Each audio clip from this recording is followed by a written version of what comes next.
Bismillahirrahmanirrahim. Assalamualaikum warahmatullahi wabarakatuh. Perkenalkan nama saya dengan NPM 264102088 dari Prodi Gizi Angkatan 2020 Universitas Sriwijaya.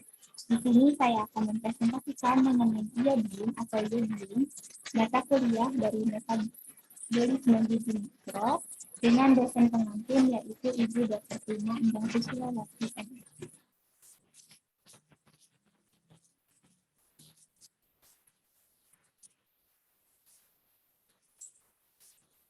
Yang pertama, pengertian. Iodium atau iodium merupakan mineral mikro yang ditemukan dalam hormon tiroid.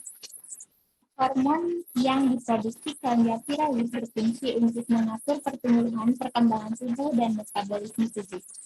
Iodium dapat ditemukan pada makanan laut dan biasanya diperkaya di dalam garam dapur beriodium. Yang kedua, sumber pangan. Sumber pangan yang mengandung iodium ya ada garam, susu, telur, sayur-sayuran, ikan laut, udang, daging, ikan tuna, keju, kentang, yogurt, dan yang terlihat pada gambar, bisa dilihat pada gambar. Besaran kandungan iodium pada sumber pangan. Pada susu sapi mengandung iodium sebanyak 50-100 mikrogram. Satu butir telur berukuran 50 gram mengandung iodium sebanyak 20 mikrogram atau setara dengan 16% kebutuhan harian. Udang mengandung 35 mikrogram iodium atau setara dengan 23 kebutuhan orang dewasa dalam sehari. Selanjutnya ada daging ayam dan sapi mengandung asupan iodium sebanyak 10 mikrogram. Meskipun tidak banyak, tetapi bisa memenuhi 6% kebutuhan iodium dalam sehari. Selanjutnya ada kacang-kacangan mengandung 16 mikrogram iodium. Garam beriodium mengandung iodium hingga 71 mikrogram. Jumlah tersebut dapat memenuhi kebutuhan harian tubuh hingga 47%. Selanjutnya ada yogurt. Yogurt mengandung iodium yang memenuhi hingga 50% kebutuhan harian tubuh. Selanjutnya ada keju mengandung iodium dengan kadar hingga 65 mikrogram. Dan yang terakhir ada 80 gram ikan tuna mengandung iodium hingga 17 mikrogram. Yang ketiga ada kebutuhan iodium. Pada bayi usia kurang dari 1 tahun, memerlukan kebutuhan iodium sebanyak 90-120 mikrogram per hari. Pada anak-anak usia 1-11 tahun, memerlukan kebutuhan iodium sebanyak 120 mikrogram per hari. Pada orang dewasa dan remaja, memerlukan kebutuhan iodium sebanyak 150 mikrogram per hari. Pada ibu hamil, memerlukan kebutuhan iodium sebanyak 220 mikrogram per hari. Dan yang terakhir, pada ibu menyusui memerlukan kebutuhan iodium sebanyak 250 mikrogram per hari. Yang keempat, fungsi atau peran dari iodium. Fungsi atau peran dari iodium yang pertama diperlukan untuk pengaturan suhu tubuh, sintesa protein, dan reproduksi. Yang kedua, membantu pertumbuhan dan perkembangan sistem saraf serta fungsi neuromuskular.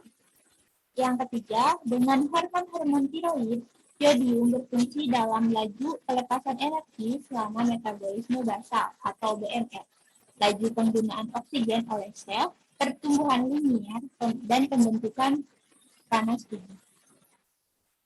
Selanjutnya, yang kelima ada metabolisme dari iodium atau iodium.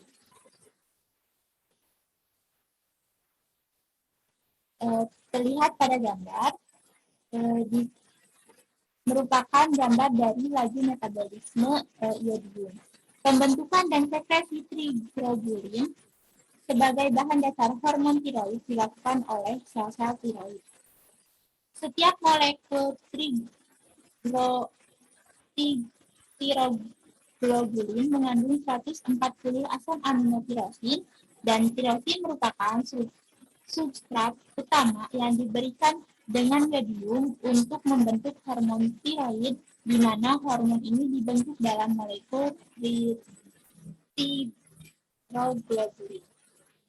Oksidasi ion iodida adalah langkah penting dalam pembentukan hormon tiroid, yaitu perubahan ion iodida menjadi bentuk iodium teroksidasi yang kemudian mampu berikatan langsung dengan asam amino tirosin.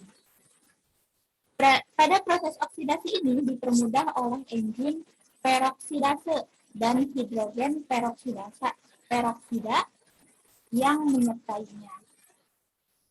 Selanjutnya, pengikatan yodium dengan molekul tiroglobulin dinamai organifikasi tiroglobulin. Selanjutnya, yodium yang telah dioksidasi dalam bentuk molekul akan terikat langsung, tetapi perlahan-lahan dengan asam amino tirosin. Tetapi bila yodium yang telah teroksidasi disertai dengan sistem enzim peroksidasi, maka proses ini dapat terjadi dalam beberapa detik atau menit. Stadium akhir dari iodinasi tirosin adalah pembentukan dua hormon tiroid yang penting, yaitu tirosin dan triodotironin. Tirosin mula-mula dioksidasi menjadi monoiodotironin dan diodotironin. Dua molekul diodotironin bergabung membentuk tirosin T4, dan satu molekul diodotironin bergabung dengan satu molekul monoiodotironin membentuk triodotironin T3.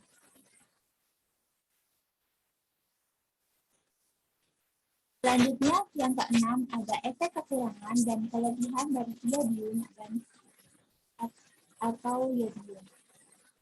Efek kekurangan yodium. Yang pertama yaitu gonggok. Kurangnya asupan yodium dapat membuat hormon tiroid bekerja lebih keras dari biasanya, sehingga kelenjar tiroid dapat mengalami pembesaran. Kondisi ini dikenal dengan penyakit gonggok.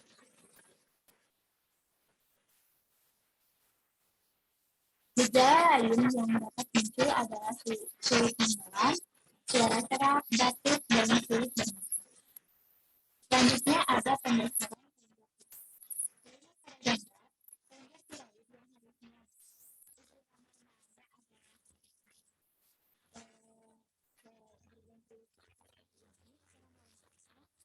tetapi membesar sehingga tiroidnya menjadi lebih besar, sehingga menyebabkan gangguan. Selanjutnya,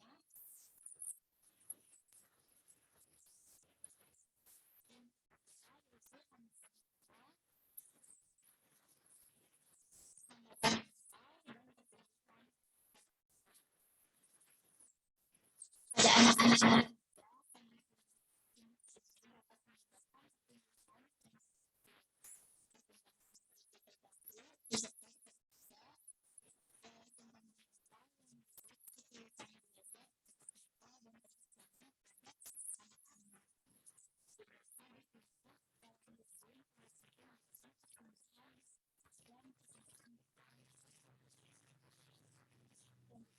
dapat menyebabkan munculnya itu dapat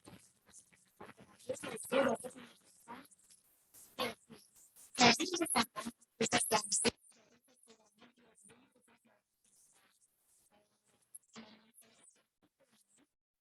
klinik yang berat